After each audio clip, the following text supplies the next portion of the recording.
कुछ लोगों ने एक ऐसा कमेंट्स किया कि सतीश पेंदाम बिरसा ब्रिगेड विचार मंच ये राष्ट्रवादी कांग्रेस में से जुड़े हैं। मैं आपको बताना चाहता हूं भाई, मैं अंदर की बात बता रहा हूं, सब लोग बाहर की बताते हैं। शरद पवार बिरसा ब्रिगेड और आदिवासी विचार मंच साहब यानी जो संगठन है, हमारे आदरणीय पितातुल्य शरद पवार साहब ये पैटर्न है हमारे स्वरक्षक है इस संगठन के। मैं बस्तर में गया था, 5 दिन पहले बस्तर गया, जहां पे पुलिस भी नहीं जाती है, मिलिट्री भी नहीं जाती है।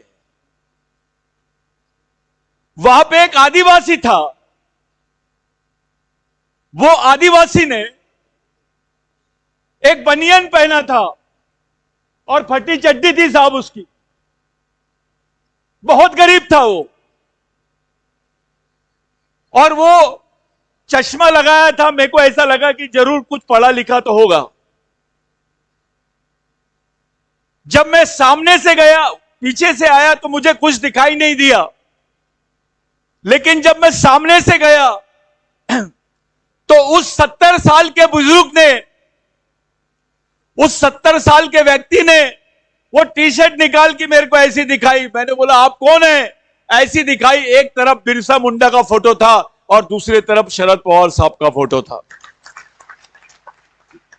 मैंने पूछा शरद पवार साहब से आपका क्या रिलेशन है, आपका संबंध क्या है?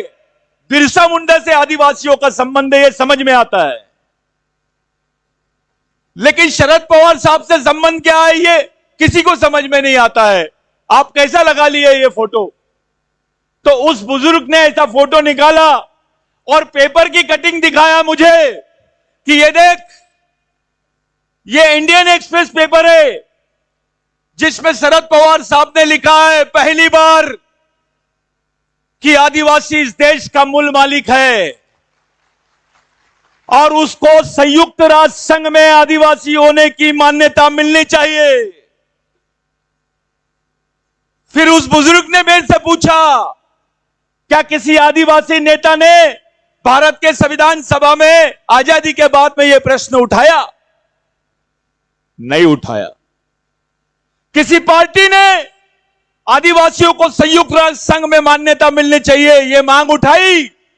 नहीं उठाई। इसीलिए मैं इस जंगल में रहने के बावजूद, मेरा अकेले के 6 घर है ये जंगल में, यहां कोई नहीं आता, नेता नहीं आता, कोई लाइट नहीं है, कुछ नहीं है, लेकिन यहां पर मैंने शरद पवार का फोटो लगा के रखा हूं क्योंकि हम, जो हमारे साथ ईमानदारी से लड़ रहा है, हम उसके साथ बेईमानी नहीं कर सकते हैं, यह आदिवासी आदमी ने बताया। साथियों, यह रिश्ता है शरद पवार साहब का, बिरसा ब्रिगेड का और आदिवासी विचार मंच का। अभी 15 अक्टूबर को विश्व के 8 देशों के आदिवासी आ रहे हैं और भारत के 21 राज्य के आदिवासी प्रतिनिधि नागपुर में आ रहे हैं इंटरनेशनल कॉन्फ्रेंस के लिए। आजादी मिलने के बाद, 1993 के बाद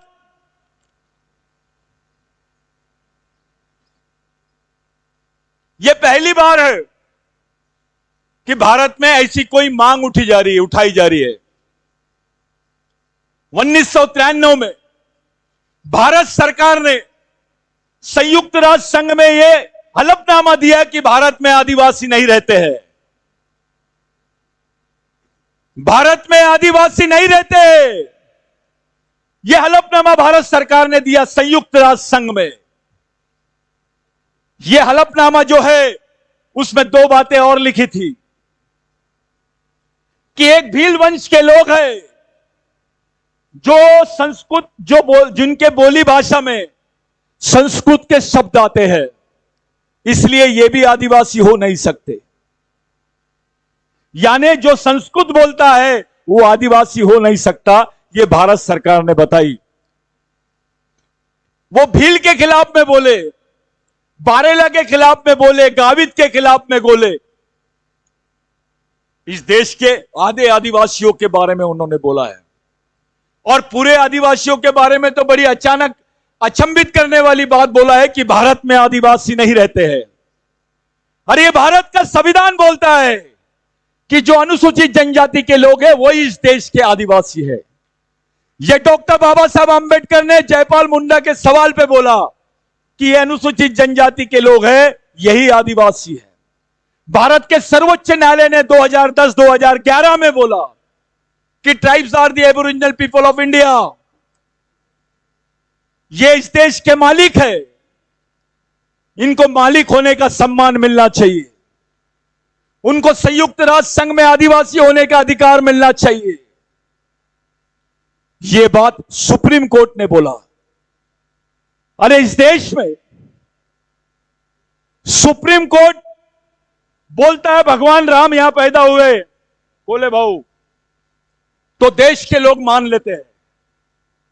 सुप्रीम कोर्ट यह बोलता है कि आदिवासी इस देश के मालिक है, इनको मालिक होने का सम्मान मिलना चाहिए, देश के लोग नहीं मानते, प्रधानमंत्री भी नहीं मानते। एक ही कोर्ट के दो फैसले, एक को मान्यता और एक को नहीं। यह ऐसा कोई देश में हो सकता है क्या? लेकिन भारत में हो रहा है। इसी बात को लेकर नागपुर में आने वाले 15 अक्टूबर को अंतर्राष्ट्रीय सम्मेलन हम लोग ले रहे भाई, जिसका नेतृत्व शरद पवार साहब करने वाले, हमारे पैट्रन करने वाले हैं, जिसमें भारत के 19 राज्य के लोग आएंगे, विश्व के 8 देशों के लोग आएंगे, और वीडियो कॉन्फ्रेंसिंग में करीब करीब 6 देशों के लोग आपके साथ में रहेंगे। यह पहली बार हो रहा है कि अफ्रीका का आदिवासी, ऑस्ट्रेलिया का आदिवासी, इराक का आदिवासी, इटली का आदिवासी, फ्रांस का आदिवासी भारत के आदिवासियों के लिए खुल के सामने आ रहा है। यह पहली बार हो रहा है। मैं आप सब लोगों को 15 अक्टूबर का सामाजिक निमंत्रण देता हूं और यह बता देना चाहता हूं कि ऐसा सम्मेलन 1993 के बाद में भारत में हुआ ही नहीं, और वो सम्मेलन का पीछे जो हमको प्रेरणा मिली है वो पवार साहब की मिली है। मैं इसलिए उनको मानता हूं। साथियों, जिस जगह पे हम लोग आए हैं, जिस कोली चबूतरे के बारे में हम लोग बात कर रहे हैं, पूरे शिवाजी महाराज की हिस्ट्री में, शिवशाही की हिस्ट्री में मेरे को एक उदाहरण बता दीजिए कि 150 आदिवासियों को खुलेआम कत्लेआम किया गया। बोले भाऊ, 150 आदिवासियों को खुलेआम मारा गया, उनकी गर्दनें काटी गई और उस चबूतरे पे ले जाके रखा गया। जब वहां से आदिवासी हटे तो सत्ता मुगलों की आना चाहिए था, लेकिन वहां पर पूरा साम्राज्य पेशवाइयों का कैसे हुआ? कैसे हुआ? किसने मारा आदिवासियों को? क्यों मारा गया? ऐसी हत्या शिवाजी महाराज और संभाजी महाराज के मानने वालों को पहली बार हुई है इतिहास में। ऐसा क्या था कि आदिवासी को ही मारा गया? इस बात पे कोई बात नहीं करता है। शिवाजी महाराज पर जो हिस्ट्री बनाई गई है उसमें से आदिवासी बाहर है। किला आदिवासियों का, लोग आदिवासी, उसके सैनिक आदिवासी और राजा शिवाजी। यह उदाहरण आपको देश में कहीं देखने नहीं मिलता है। आप यहां का हिस्ट्री निकालिए। जो शिवाजी महाराज की किसान सेना थी वो आदिवासियों की सेना थी। जो शिवाजी महाराज के कार्यकाल में फारसी में वो जो चलता था, यानी आपका पूरा शासन का काम चलता था, संभाजी महाराज और यहां के माधो कोड़ी आदिवासी, वारली आदिवासी, ठाकर आदिवासियों ने एक सजेशन प्रस्ताव पास किया शिवाजी महाराज के सामने कि जो राज्य की भाषा है वो प्राकृत होनी चाहिए। और जब प्राकृत भाषा आई तो पूरे राज्य के लोग शिवाजी महाराज के साथ में खड़े हुए। शिवाजी महाराज ने संस्कृत भाषा की बात नहीं की थी, प्राकृत भाषा की बात की थी। संस्कृत और प्राकृत में फर्क है। और जिसको मराठी बोला जाता है, यह मावड़ी भाषा है, यह आदिवासी भाषा है। यह इस देश की सबसे बड़ी भाषा है, जिसको स्टेट का रिकॉग्निशन होना चाहिए, लेकिन इसको एबोरिजिनल लैंग्वेज के रूप में भी रिकॉग्निशन होना चाहिए। यहां के मराठा भाई को पता चलना चाहिए वो किसका वंशज है। यहां के बहुजन भाई को मालूम होना चाहिए वो किसका वंशज है। यहां के दलित भाई को मालूम होना चाहिए वो किसका वंशज है। यहां के क्रिश्चियन को, यहां के मुस्लिम भाई को, यहां के सिख भाई को मालूम होना चाहिए वो किसका वंशज है। ये वनवासी वनवासी का कार्यक्रम बहुत अलग है। जिस दिन आदिवासी वनवासी हो जाएगा, यहां का मराठा, यहां का ओबीसी, यहां का दलित, यहां का अल्पसंख्यक स्वर्गवासी हो जाएगा। आपकी कल्चरल हिस्ट्री खत्म हो जाएगी, आपको कोई नहीं पहचानेगा। आज जो अमेरिका का आदिवासी आपके साथ खड़ा होना चाहता है, वो केवल एक आदिवासी नहीं, यहां के मूलवासियों के साथ में खड़ा होना चाहता है। हम हिंदू धर्म के खिलाफ में नहीं है। आप हिंदू संस्कृति की बात करते हैं, हम सिंधु संस्कृति की बात करते हैं। अरे जो पहले है, शिवाजी महाराज ने हर हर महादेव क्यों बोला? उस वक्त दूसरे भगवान का प्रचार नहीं चल रहा था क्या? महादेव क्यों बोला? आपको समझ में आना चाहिए। ये महादेव कोड़ी, हर हर महादेव, क्या संबंध था उसका? हड़प्पा मोहनजोदारो की जो संस्कृति थी, उसकी भाषा प्राकृत थी। अभी तक के संस्कृत भाषा में मोहनजोदारो हड़प्पा की जो लिपि है उसको पढ़ नहीं पाए, लेकिन मैं मराठी मावली भाषा में पढ़ सकता हूं। उस पर भगत का रिसर्च है।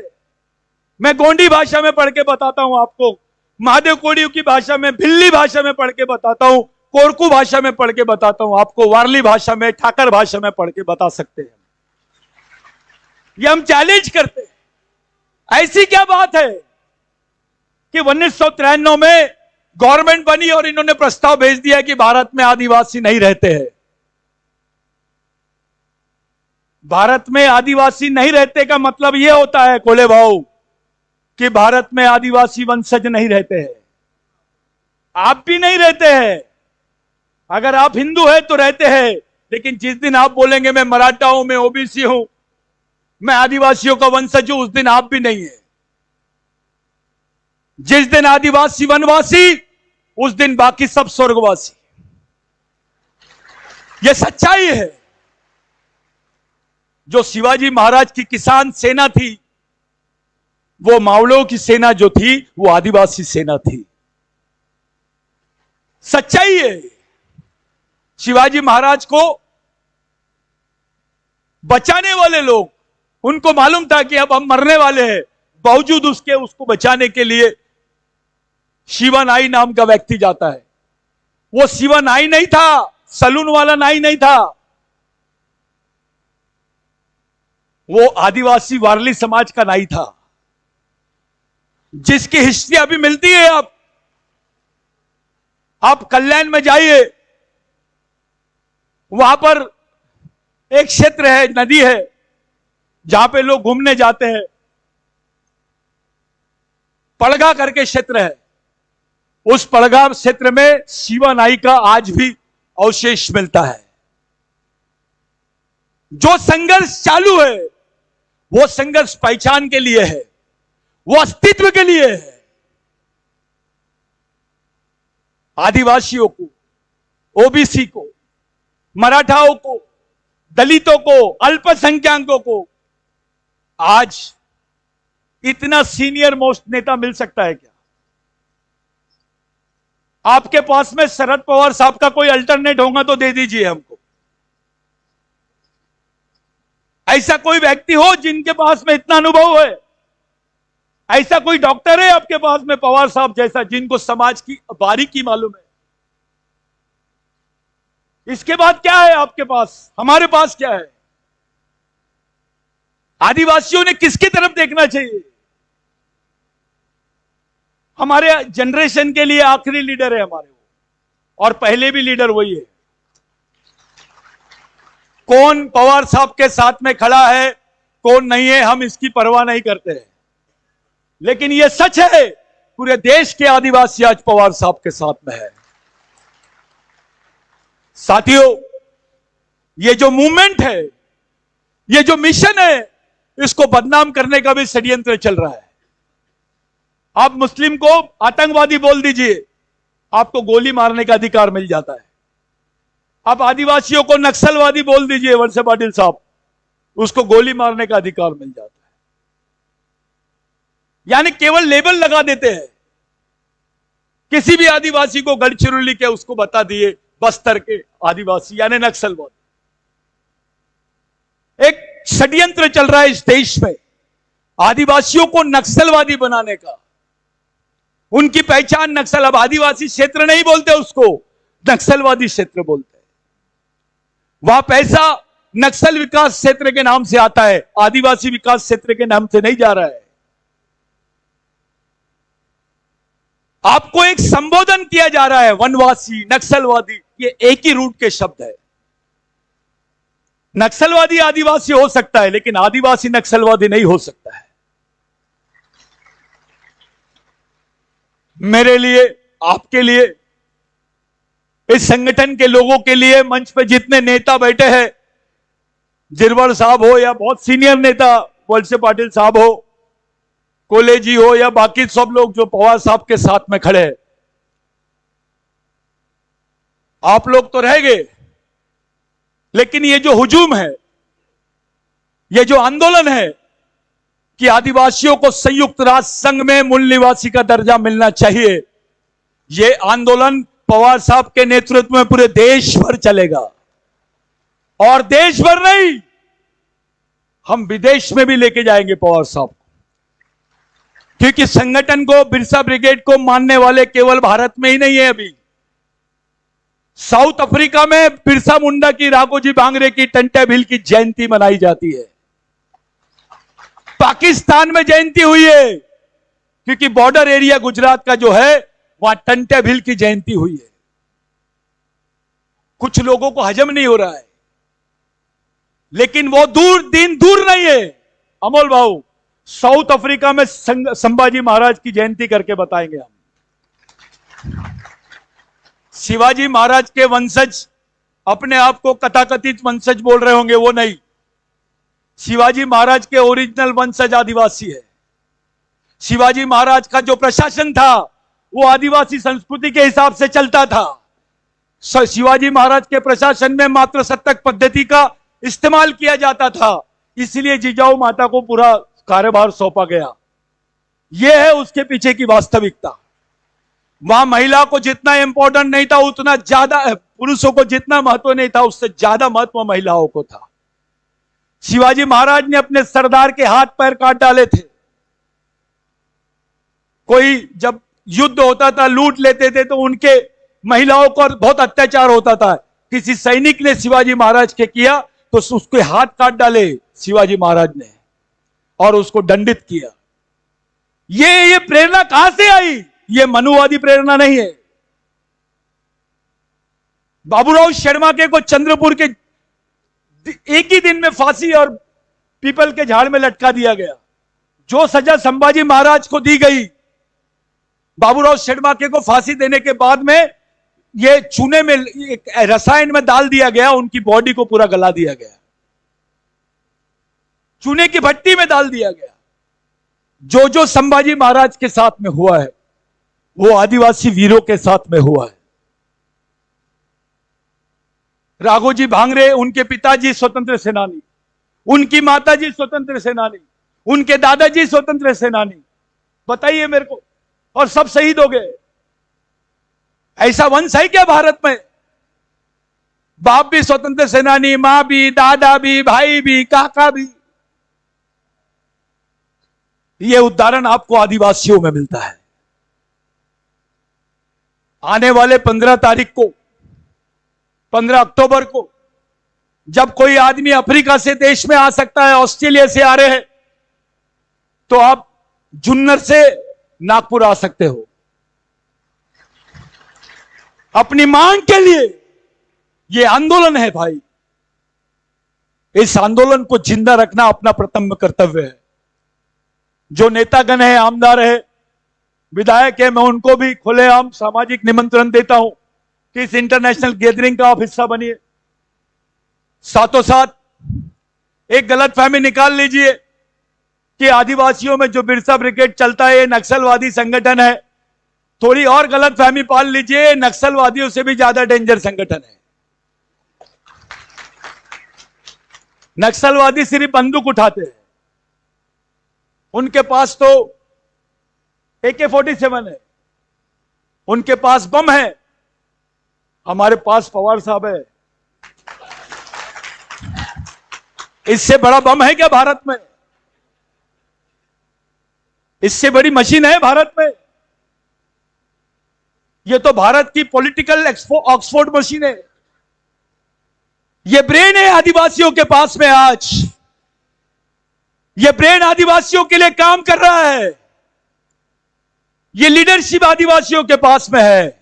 इसलिए साथियों, राष्ट्रीय नहीं अंतरराष्ट्रीय स्तर तक की बात कर रहे हैं हम दलित भाई को आह्वान करते हैं कि आ जाओ, इस आंदोलन का हिस्सा बनो।